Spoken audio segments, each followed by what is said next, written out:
Cooking Up a Storm, sponsored by West Virginia Northern Community College Culinary Arts Program.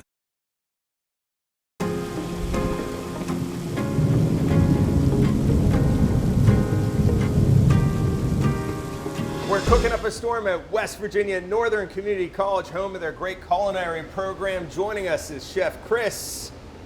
How are you? Good evening, good afternoon. Good evening, everyone. Good afternoon. And Chef Josey, who's a graduate from 2018-19? Yep. Somewhere around there, Somewhere right? around there. And he Too long ago to remember. He has a food truck, Izzy's Food Truck. Make sure you check that out. And we are going to be making some fried steak, country fried steak. And pecan pie, but no, not pecan pie, pecan fry pies. That's right. We're doing different takes. You know me, we do something different. We are not the normal kind of people. This is just to let you know what a pecan pie looks like. Or this. And that's a pecan tart. Just different version. But we're not making either of those. We don't want to throw anyone off. Yeah, so it's the power of deception. Okay. Absolutely. So how are we going to get started? We are going to, what do we have there? That's all right, so what we have. Flank steak? This is actually top round. Top round. So flank steak's a little more expensive. Okay. Top round's a lot cheaper. Okay. So this is what the German immigrants use. We have a lot of German immigrants that went into the Midwest, and their thing in Germany was Wiener Schnitzel, yes, which is veal that's breaded like this. For the longest time, I always thought it was Wiener Schnitzel, and I always thought it was a hot dog. And then one time I was at a German restaurant, I ordered what I thought was Wiener Schnitzel, and it comes they got out mad like at you? this. I'm like, who flattened my hot dog? And it wasn't a hot dog. So yeah, but that's Now, do you tenderize that meat? Because I know that's kind of like what do you call it? It's a meat tenderizer. Well, I know meat tenderizer, but like it's kind of a tougher meat. So top round. Yeah. What that allows is your cheaper cut of meat, which is your tougher cut. Is that like on the shoulder of the cow? Top round's in the back. Oh. Your chuck is up front. Okay. So you can use either one. And you use eye round, you can use top round, inside round, you can use chuck. Do you have a big cow diagram here at Northern? Actually, we do. We do. See, yes. We should have brought that in. We could have showed it. Yeah, we do that because because that's one of the things we teach. Okay. We teach how to process different foods. We don't have the facilities to bring in a whole cow, but we do bring in a whole hog. We don't expect you to bring a whole cow in here. But we do bring in a whole hog and a whole lamb. Really? And the students fabricate those, and we take care of processing them. So you just bring it right into the kitchen. Absolutely. Well, no, it comes in already disposed of. Oh, okay. Yeah, no, we don't get into that. That gets us in trouble when we do that. Okay. So. I was asking and I went astray as always. Did you hit that with a tenderizer? Yes, that's a tenderizer. We hit it with a tenderizer. That is correct. That's my favorite part. You get your aggressions out. Yes, Josey did that earlier today. He got his aggressions out. You just smack it. Just hit it a few times. And you want it, if you cut it really thick, you want to get it down to, I won't say paper thin, but the thinner it is, because what happens in meat, you have fibers. Yeah. You want to break those fibers down, whether that be through cutting them, whether that be through tenderizing them, through cooking them. If you cook something in an acid like tomatoes or vinegar, that acid eats up those little veins and makes them softer. Okay, a little science behind it. I like because a lot of people think, well, you can just cook it, right? Well, if you look, there's science behind everything we do in food. Why we do things, how we do things. Not just because somebody was like, there's science that backs it up. Not to confuse you, keep on going, but no, they're fine. With chicken anymore, I don't know if you go to the grocery store, chickens, I don't know what they have, they're on steroids or something. I mean, the chicken, you buy a chicken breast, these things are ridiculously huge anymore. So just imagine that chicken chasing you around the yard. Is that hormones? Is that what it is that's added in? It's basic. I won't say it's hormones again because I do know some poultry farmers. It's the longer the life. Okay. So that's the other thing you have to look at. If you look at the shorter lifespan of the animal, the more tender it is. The longer the lifespan, the harder it is. I guess an easy way to remember that would be veal's a very tender. Correct, because it's a younger animal. Yeah. If you look at lamb, which is defined as under a year old, as opposed to what probably our parents did, which was mutton. Okay. Mutton is over a year old. So we don't do that, okay? But I like to take these gigantic chicken breasts, I slice them. Oh, yes. And then I sometimes tenderize them. And then, if I'm making a chicken parmesan with it, I plate it for my wife. She's like, what? But it's so huge because it's so flattened out. Right. Plus the other thing too, the bigger it is, the longer it takes to cook. Yeah. So if you want to, and like Josey has mentioned before, ticket times If you want a shorter ticket time, you want something shorter and sauce thinner. Yeah. So you have to look at what you're going for.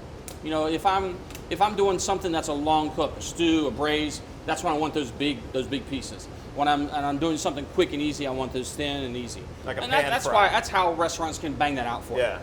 So you just had, what's that, some panko breadcrumbs? So we have flour. This is a basic breading procedure. Yeah. So flour, egg wash, and breadcrumbs. Okay. You can use panko. Personally, I like using the breadcrumbs because they're smaller kernels. If you Okay. like the bigger kernels, that's, you know, whatever will float your boat. Okay. So what we're going to do is Josey's going to do a couple things here, and I'm going to start pan frying these, because once they're pan fried, then we're going to take the pan and make some gravy out of it, which is a Midwestern thing. So, yeah. Josie, you're up. Very low-cal meal we got going here. Yeah, we do nothing low-cal. So we're going to make, and I'm going to attempt this, so this ought to be interesting. So these are going to be like your fry, like you go fry to pies. Fry pies. And you go to the Amish, they have those fry pies. Absolutely. This is going to be a pecan one. Yeah, we're gonna do a pecan, and then we're And an gonna apple. do a take on an apple as well. Okay, so you're going to do apple, I'm So- doing pecan, I take it? That'll work. Okay. So what do I do? You got our dough. Yeah, we got our dough. We just want to center. How much do I want to put in here? I don't want to put too much. No, you don't want to put too much because it'll What kinda do we float have in here? Is outside. there some caramel? Yeah, it's a basic pecan pie filling. So your Is that good brown or sugar, what yeah, more? that looks perfect. Brown Okay. sugar and eggs, and you have corn syrup, and some people use maple syrup or dark corn syrup. But you want to do that, and then you just want to take this guy. I'm going to crimp. Yep. Is this called crimping? Crimping. Look Yeah. at that. So It's if almost you've like a ever made- pierogi. If you ever made pierogies or raviolis, the same kind of concept. Would I want to get like a fork and give Yes, it some nice, absolutely. I just grabbed nice that, fancy stuff and you here can- on the end? Yep. Like this? This is my There we grandma go. used to Yeah, make her, seal it up real nice. her pierogies. Absolutely. Yeah, make it's grandma happy, okay? basically Yeah. the same concept, just Call with a little bit them of fruit. pierogs. I think I may have pressed a little too much. I got a little... That's all right. That's okay. I'd rather it come out now than in the cooking process. Yeah. Because if you don't get that seal, it sneaks out while you're cooking it. And that's not what you want.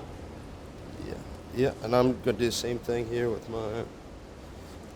So if you don't want to make a whole pie, Yeah. this would be an easy these way. are- yeah. Could you buy, I'm sure, I know you guys made your own dough here, but you could probably buy dough? You can buy dough. You can make your own.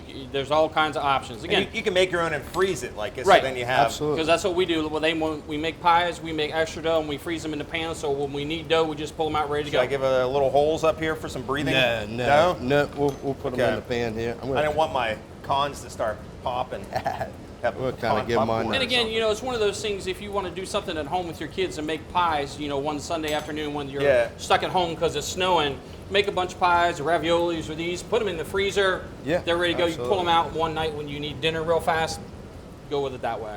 Absolutely. Nice. It's what we call mise en place. Yeah. What's that? Mise en place. Yep. Everything in its place. I'll let you explain I that thought he one. said Santa Claus there. He's on applause. Yeah, mise en place is essentially just putting everything into place. So if you were to build a recipe just like this, you would weigh out your flour, your egg wash, your breadcrumb. You would get your steaks tenderized. Everything would be ready to go. You'd put it on a sheet tray, and then you can bang, bang, bang. Everything just floats together. So whenever we do stuff, we have everything set up, right, ready to go. That's our mise en place. You don't get hot flashes with mise en place, do you? Depends on how close you stand to the oven. Okay. Because, you know, if you can't take the heat. You got to get out of the kitchen. Yes, that's right. So, is that a French term? Yes, that is correct. It sounds French. Okay. It is. And you find most of the culinary terms we use today are of French descent. Okay. Now, how do I know when that's done? Well, you know, it depends on the protein you're using. We're doing beef, Yeah. so you got to get it to at least about 140, 145. What you're looking is for that nice golden brown. Okay, that's what we're looking for. So I'm going to pull this off and do that. And I'm going to put one more in here just to do it before I make my gravy in here, because I don't want to burn it up too much. And okay? you want to heat that pretty good before you put it in, right? Right. Anytime you're doing a fry application, a saute application especially, and we always I always teach this, and the students always forget it, is the first thing is a hot pan. Yeah. If you've taken vegetables, put it in a cold pan, put it on the stove, and try to heat it, what happens? It gets all wishy and washy and moistury, right? Yeah. That's because you need that sear on there. You need that heat. Yeah. And how do you know it's hot? It's smoking, oil smoking? Well, that's on the excessive side. Usually what I like for something like this, I'll throw a piece of breadcrumb in there to see if it's popping. You know, some people put water, some people put some flour. There's all kinds of different tricks. Again, it's one of those experience things you learn. So it's like snap, crackle, pop. Yes. That's what you're looking for. Absolutely. Because if it gets too hot, Yeah. it'll actually catch on fire. Yes. We've had pots that students have forgotten about when they turned it on to preheat, and they actually catch on fire.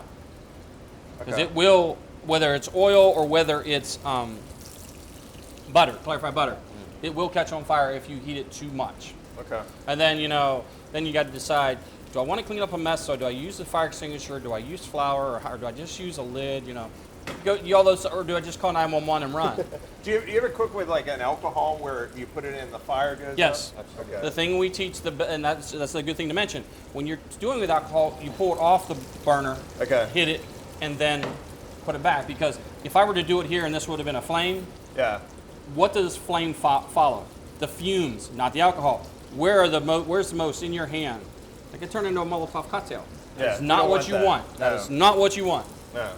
So, all right, so we're just about done here. Okay. Josie, if you want to go ahead and start frying them off. You're gonna do one at a time? Yeah, we're just gonna Okay. do one at a time. And then I'm gonna work on making our cream gravy. Which What do you have in there? Just oil? Yep, just oil. Vegetable? This is or a veggie oil. Veggie Yep. oil? Is there? And I know different oils have different temperature for heating points. Absolutely. Is vegetable like a good base one? I know. What's the one I use a lot? Avocado oil has a. See, I love avocado oil Yeah. at the house. That's what I use. But cost point. Yeah. It's too expensive for us to use that So daily maybe here. explain that. It's a high burning point. It is a high burning point. I believe 500 degrees, and that's what a lot of these hydrogenated and soybean oils. Their smoke points are also around 500. But what does that mean? Like it has a high burning point to the average person out there? So- that means it's going to be less likely to burn. Yes, essentially you can You'd have use to it get that up to longer, and 500 you'd have to degrees. get it at 500 before it either engulfs in flames or it burns it up. Okay. Yeah. That's why a lot of these people, they're using, a lot of the restaurants, they use like the frying oil, the soybean oil, Yeah. because you can use it longer at like 350, 375 Yeah, and if degrees. you ever go to the grocery store, whoa, we got some cream overboard. I didn't say I was neat. I just noticed your. We got to get a shot of those. Oh, jeez. What are those? Hey, dude, shoes. Hey, dudes. Those are some. Some wild We're not hey, talking dude. about shoes today. We got. You almost got the. Oh, no. Oh, man. Well, I just broke that one. That wasn't mine. I just want to let everyone know. That Yeah. Mine didn't break apart yet. Yeah, that one That's was real okay. bad. You just you mix that up and Flat. What's that? Just flat. So what did you add here to your you're putting on the sauce on the chicken? A cream? All right, Is that so a heavy cream? This is actually it's just milk. oh, just milk. It's just milk. So this is a cream gravy. This is Okay. traditional in the Midwest, and even Regular whole milk. regular whole milk. I put a little bit of roux in it, Little tighten it roux. up. Little but- flour and butter. Yeah, equal parts flour and butter, and then I hit a little salt. It picks up those black specks because again, I'm using the pan that had the bread in it and some of the seasoning here, so that's picking it up. It's kind of one of those one pot concepts. Every time you can use the same pot to build something, whether you're a stew or something, that always keeps the flavor. I see students all the time who just saute their onions, put them in with their let's say their soup, and then you're throwing away flavor. Yeah. Don't throw away that flavor. Try to keep that flavor combined in what you're doing. Yeah. So, and that's what we do here. All right, so we're good to go here. Now, why did yours break up? It could just be the Too dough. much? Too much filling? I could have put too Could be much the filling dough? in. Could be the dough. Too much talking. Too Too much much talking. talking. That's- Yeah. that's probably I what really it was. wasn't paying attention to Probably. it. We did get a Now, little bit dark how do we on know that when day. to turn this over? That looks like it's getting golden brown. Yeah, it is getting golden around. I don't want mine to break and I think apart. I That's went why just I'm, well. I got a little cocky and used Yeah. tongs too, Yeah. so that probably didn't Maybe help. I use the spatula. Yeah, I'm thinking so. You want to try yours? This is really. Well, I hot, don't yeah. know. Now I'm putting pressure. Now watch, Yeah, it's gonna break. no, It's gonna break. you got to show me up. No, that's I don't know. 1, 2. Oh, it's gonna fall apart. I think so too. I gotta do it real quick, right? Yeah. What's the Pray forward. do real quick? Let's How do about I flip about- it up in the air like How that about, with hot we do grease? this? There we go. Oh, there we go. Just a little breakage. Yeah, a little finesse there. Glue. We need some glue. Yeah. And another way to fix that, Yeah. like you can do this with pierogies or raviolis too. Freeze them. Yeah. Freeze them prior to using them. Freeze your dough. Once you get them made, freeze them. Oh, okay. Because that kind of helps in that process, keeping it together as it's cooking. Okay. Yeah, that's another trick you can use. This is a, if you're looking to watch your weight type of a meal here. Yeah, no, this is not it. This is not it. Because if you think about the history of it, Midwesterners do what? Most of them were farmers, right? Yeah. They're out there they're working every day. They need something to keep them going. So if you look at a culture's history of their food, it really relates to what they do. And, they need those protein. The Mediterranean diet, everyone talks about that. You're not a fan. I can tell. Mediterranean diet, because it relies on seafood a lot, really doesn't work for me. Because I'm allergic to seafood. Well, yeah. So, but again, you go with what works for your region and what Yeah. works for you. And if you look at the history of foods, you run into that all the time. Okay. And that's the key to that. All right, so we've got my country fried steak here. Let me get a spoon. And what is the difference between country fried steak and chicken fried steak? Because chicken fried steak isn't with chicken either, right? No, chicken fried steak is using beef. That's correct. Yeah. It's very confusing. Yeah, it is. It is. Okay. How that came about. I don't know that answer to There's tell you the probably a truth, reason. Jeff. I truly don't know that answer. Yeah. I just know a lot of it also goes to where you're at in the country. Yeah. Because I was mentioning city chicken. I grew up, my grandma used to make city chicken all the time, but city chicken's actually pork, Right. which is odd. I need a knife. Yeah. I don't know why they call it city pork. So as you can tell, the pecan pie I made here turned out really nicely. Yeah. So what if you're at the restaurant, you make something like that? You wouldn't serve that, would you? No, that one I wouldn't serve. That's a trial and error thing. Okay. That's one of those things that You just chalk that up with. We probably should have done a little TV magic. Yeah. Tried one real quick before we started, but that's okay. Yeah. But yeah, there could be an inconsistency in the dough. There could be the oil could have been too hot, too cold. Doesn't there's a lot of different. Well, like Chef said, it's a science. And you gotta. What would you make some mashed potatoes? I'm just trying to add some more mashed calories potatoes, to this. some carrots, some corn. Again, you look at what your culture provides you.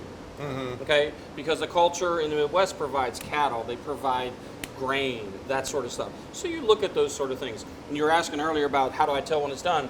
If you look at this, it's kind of hard to see on the TV. Oh, it's almost like a medium rare. It's almost like a medium rare. Yeah. Which in beef we can get away with it. That's okay. Chicken, you don't want medium rare. No. We don't want to kill anyone. Chicken, you need to get to your 165. Yeah. Pork, you need to get to your 145. Yeah. But So, beef, they're a little more lenient. Yes. right, because of how to me, it's the science behind it, and I know the science, and I know the temperatures where different diseases are killed. Yeah. At what temps, and that's the way we do it in commercial food service. Okay. So we can give this a try? yeah, we give it a shot. We have a fork. We got spoons. We got a spoon. We got spoons everywhere, Jeff. You know that. We got a spoon. This might be hard to eat with a spoon, but That's okay. we can just pick it up and just go like this. Just pick it up. Yeah, there you Here, go. I'll give you a piece because Okay. my hands. I are need gloved. to. I need to. Not like Try- I would do this at home or anything. I need to get a little bit of that. A little bit of gravy. Gravy, Gravy in in there. there. Gravy. Yeah, Chef was talking about he can't have seafood. I usually tell him I'm on a seafood diet. I seafood and I eat it. I'm right with you. Yeah. No, that is delicious though. Yeah. Tender.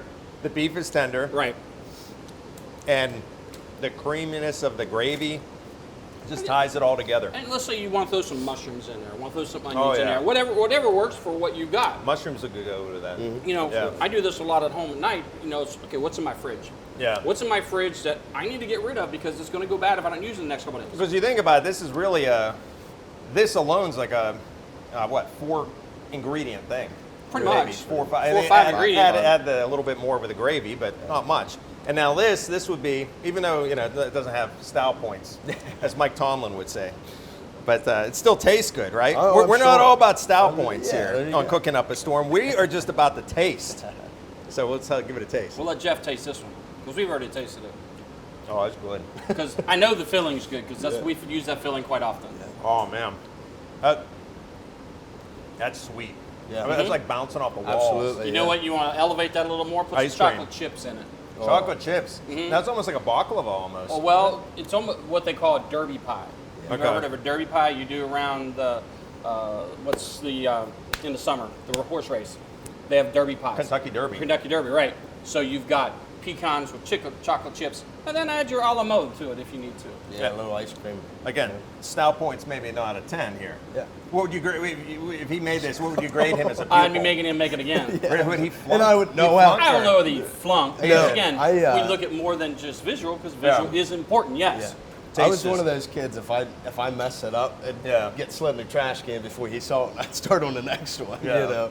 He probably didn't know that. And he also has a challenge like I do. I have a challenge with seafood, he has a challenge with gluten. Yeah, I actually have celiac so he has to be. Oh, yeah. Okay. So that for him, the key is the ingredients and what's in it. And then again, but he, like myself, we both work with things we're allergic to every day. That is part of our job. That is part of what we do. But we adapt on how we do it. Absolutely. To protect ourselves. Yeah. And to protect our customers. Well, that's what, when I first came to the program, they're probably thinking, what in the world, this kid can't have flour. But they show you the techniques, and you just got to be, if you have something like a seafood allergy, gluten allergy, you just got to be really technical if you want to be good at what you do. And restaurants nowadays they are a lot better with allergies. Yeah, our food truck, we keep a loaf of gluten-free bread and a thing of wraps. Always. Oh, fantastic. Right, and then again, it goes back to the science of food, understanding how your food's put together, so you can manipulate that to eliminate that seafood, to eliminate that gluten. Can you or can you not? Sometimes you can, sometimes you can't. Yeah. And you're right, restaurants all the time. When we do our dinners here at the college, I get a whole list of I can't have X, Y, and Z. Yeah. So we accommodate those. Everything from gluten-free to vegan. My son has an egg allergy, so we always have to be careful. Even if it's a cross-contamination, are they using the skillet to make eggs? And the same with the burger. Cutting board or the same knife. So there's a lot that goes into that. Great meal. Thanks, Chef Chris. Thanks, Chef sir. Josey. Appreciate it. Thanks for cooking up a storm. Well, I don't know what we're going to call this one though. It was so stormy. This is like the aftermath. It's the whirlwind pie. It was like a Cat 5, and it just it didn't do well. No, it was just like total didn't hold up. Total destruction. But that's okay because it tastes delicious, and that's all that matters on Cooking Up a Storm. I was the first in my family to go to college. I was looking to switch careers. I wanted the highest quality, but most affordable option for a degree. No matter where you are in life, West Virginia Northern Community College can make your dream of a college degree a reality. With over half of our students being first-generation college students and free tuition for many programs, Northern is the right choice for you. I can go to college.